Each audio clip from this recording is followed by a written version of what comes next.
What is up, everybody? Coach Juma here, and today we're going to be talking about flexible dieting and why I think it's the best diet out there and what I put most of my clients on as they go through their weight loss journey. Now, before I talk about why this is so great, I want to tell you to make sure to subscribe and hit the notification bell for the channel so that you're always up to date with any new content that we put out that drops. And also make sure to join the free community, the Stupid Fit Fam Mighty Network, linked in the description. This is an additional resource where you have free access to me and other like-minded people going through the same journey as you, and I spend a lot of time in there going live, answering questions and making sure that you are having a smooth, successful weight loss, muscle building, or health journey. It's free to join. Just hit the link and I'll see you in there. Now, getting into why flexible dieting is so amazing. I think one of the most important things that all the mainstream diets ignore is personalization and individualization. Having it be something that's not only effective, but is something that you enjoy and can do long term.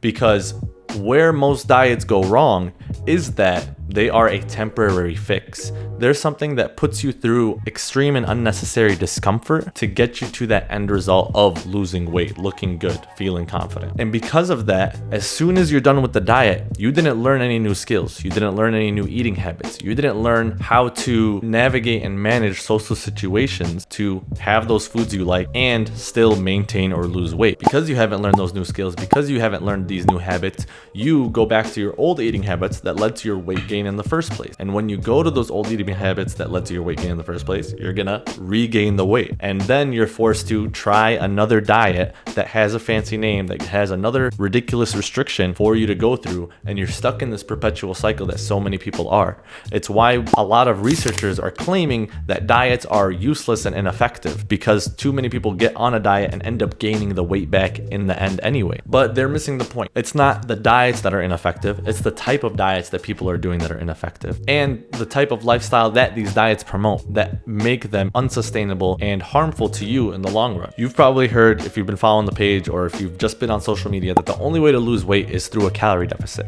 And that's true. The only way to lose weight is through a calorie deficit. It's how every major diet works. Keto creates a calorie deficit by removing carbs. Paleo creates a calorie deficit by removing processed food. Intermittent fasting creates a calorie deficit by restricting your eating window. Juice cleanses and detoxes, they create a calorie deficit by having you eat nothing but juice and smoothies, which is just so stupid. What are you, like a hamster? All you got is this little sippy cup to drink from the entire time? You're not gonna do that your whole life. You're not gonna do these your whole life. You know, that's why they're unsustainable. That's why you always lead to weight gain. But they have these super extreme, highly marketable ways to create calorie deficits. And that's why so many people fall for them, because it's this edgy, new, crazy thing that you can do. But really, it's just a dumb way to create a calorie deficit that doesn't last. Anytime you're presented or you see someone talking about a new way of eating, carnivore diet, right? Organ meats as your main thing, whatever, they're always trying to sell you something. They're always trying to make it as extreme and different as possible so that you can be as interested in their product as possible, right? And this is the key to well-marketed diets. It's why small, honest nutrition coaches and methods and diets aren't as mainstream, is because they're not as catchy or edgy or marketable, but they do the honest work that's actually going to lead to change. So on that note, that's what makes flexible diet so amazing. You don't need to remove carbs, restrict your eating window, or avoid processed foods, only go on a juice diet or whatever to lose weight. You just need to manage your calories. Those are all different ways to create a calorie deficit. But as long as your calories are in check, you'll be able to lose weight just fine. Instead of going through these extreme measures, learn how to eat, learn how to incorporate your favorite foods, and make this more of a lifestyle approach than a quick fix, extreme restrictive diet. And that's the beauty of flexible dieting. It allows you to create a calorie deficit that's gonna help you lose weight, that's gonna help you look good, that's gonna help you feel amazing without sacrificing the foods that you like, but also helping you feel as good as you can in your body, feel as healthy as possible too. There's just so many benefits to it that apply to so many people across the board. I think this is the diet that most people should be doing. And it doesn't even have to have a name, right? Flexible dieting is a way of dieting more so than a method of dieting, right?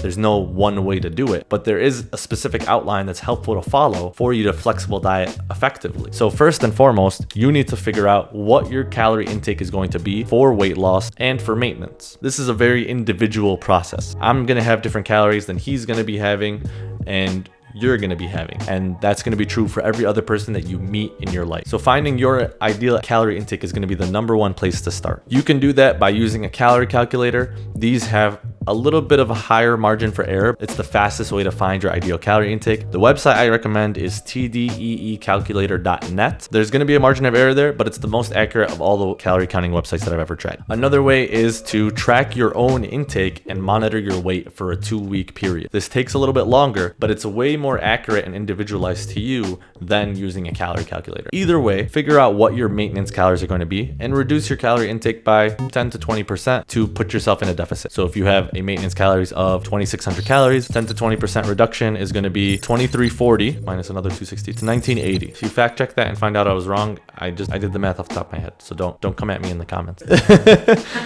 Watch it. I know people nitpick these little things. But yeah, so now you know your calorie intake, right? Now you can build your flexible dieting approach around this calorie intake. The only other things you really need to worry about are protein and fiber. Fiber doesn't take up a lot of calories. You know, you only need 20 grams of fiber per day. That's 80 calories. That's negligible to worry about. Protein, you need 0.7 to 1.0 gram per pound of lean body mass. So whatever your goal weight is, multiply by 0.7 or 1. That's the kind of range you need to aim for on a daily basis in grams to hit your protein goal. The remaining calories can be whatever you want them to be. But in order to make this healthy and give you energy, give you good positive biofeedback, improve your performance in the gym, keep a high libido, have a regulated mood, have good digestion, have solid recovery, have good sleep, you need to have nutrient dense foods as well. So it's not just about having fun foods and donuts all the time if you hit your protein goal and stay within your calories. It's about balancing the healthy foods that are going to help you feel good and incorporating those not so healthy foods that you enjoy eating at the same time. The general rule of thumb for this is an 80-20 rule, right? So 80% of your calories come from these nutrient dense sources: vegetables, fruit, whole grains, lean meats. When I say meat, I always think red meat. What's your opinion? Is chicken meat or is fish meat? Is it? Yeah. By definition? Am I dumb for asking that as a nutritionist? I've always separated this because they have pescatarians and they're people that they're not vegan or vegetarian. They don't consider it meat. In some religions, they have really strict guidelines for what land animals you can eat, but all seafood is fine, you know? So it's like, it's kind of its own category. Just let me know your opinion. I don't know. I think they're 3 separate things. That's why I divide them 3 separate ways. But where was I going with that? Oh yeah, so you want to eat mostly healthy foods, right? So if you have a 2,000 calorie total that you're going to be eating, 80% of those calories, 1,600 calories, give or take a little bit, should come from those nutrient dense sources. The last 20%, which is going to be around 400 calories, could come from those fun foods that you like having. Donuts, sugary drinks, wings, burgers, you know, they still have protein in them, but they're more fatty, have less nutrient profile, etc., etc. You can have those foods in moderation, right? And that's the beauty of flexible dieting. You're still meeting all your health needs. You're still controlling your calorie intake. You're still improving your physique, but you're still able to enjoy your life at the same time. You're still able to enjoy and incorporate your favorite foods.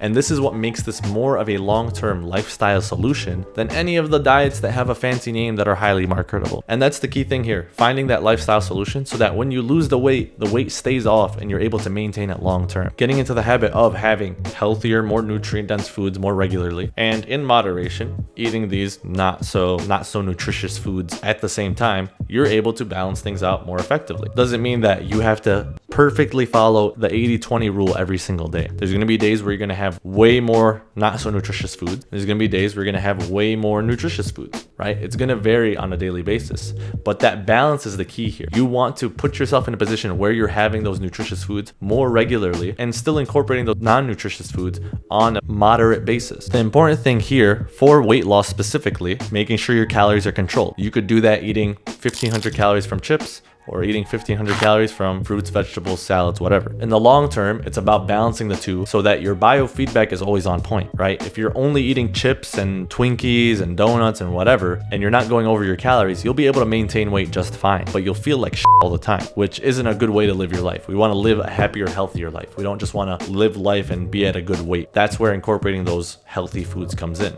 It's not about just maintaining weight. It's about feeling good in your own body and being able to enjoy life in a way that you couldn't have before because you always felt terrible from the moment you wake up till you went to sleep. The 80-20 rule is a very specific guideline that might be a little bit too meticulous for some people. Some more general guidelines for you to follow is 1, know your calorie intake, stick to it as best as you can. 2, have a serving of protein with every single meal. 3, have 1 to 3 servings of fruit. 4, have 2 to 5 servings of vegetables every day. 6, drink water. And 7, enjoy food without guilt. Have the food you like, don't feel guilty about it, move on. If you mess up, have too much of one food, don't do it the next day. It's that easy. You just have to balance it out. And again, it's being flexible, allowing yourself the space to make some mistakes and course correct over time. You know, it's not a rigid thing because your lifestyle is not a rigid direction. Things are going to change and things are going to adjust, and you need to be able to adjust with those movements. And this is a skill that you learn. It might be really hard early on, and you might need extra rigidity early on to stay on track and do the things you want to do. But the more often you do it, the more you repeat it, the easier it's going to be for you to stick to it, and the more likely this is going to be a lifestyle change for you